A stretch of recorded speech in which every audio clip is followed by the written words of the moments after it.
اللهم اجعل أمي عندك في روح وريحان، وأقبل عليها بوجهك وأنت راض عنها غير غضبان.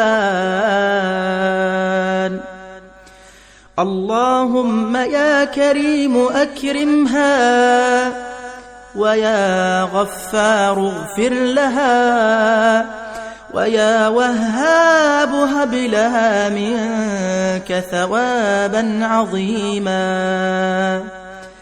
اللهم ارحم أمي كما رحمتني صغيرا، وأسعد أمي كما أسعدتنا كثيرا، وتقبل اللهم منها أعمالها صغيرها وكبيرها، واجعلها يا ربنا من الذين لا خوف عليهم ولا هم يحزنون،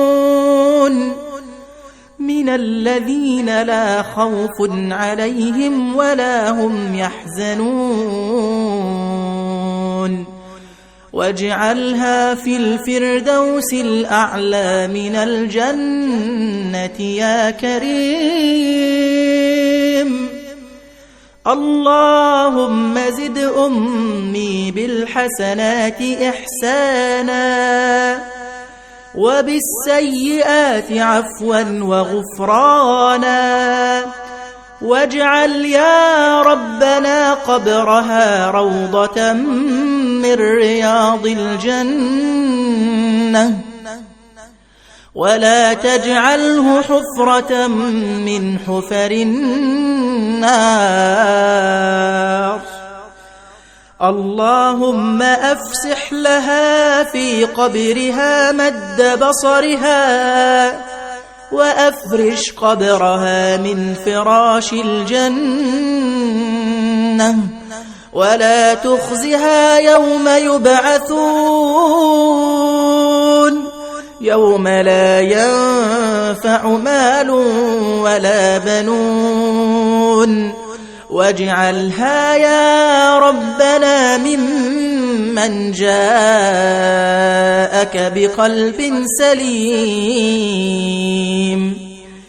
اللهم يمن كتابها، ويسر حسابها، وثقل ميزانها، وثبت على الصراط أقدامها، وأسكنها في أعلى الجنان برفقة النبي محمد العدنان. اللهم اجعل في قبرها عن يمينها نورا، وعن يسارها نورا، ومن أمامها نورا، ومن فوقها نورا، ومن تحتها نورا، وابعثها يا ربنا إليك وهي مطمئنة.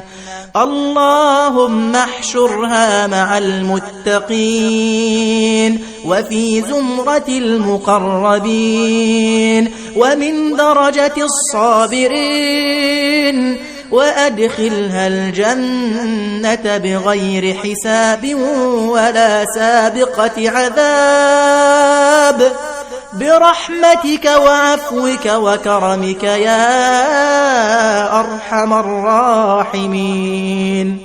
اللهم اغفر لها وارحمها، وعافها واعف عنها، وأكرم نزلها، ووسع مدخلها، واغسلها بالماء والثلج والبرد، ونقها من الذنوب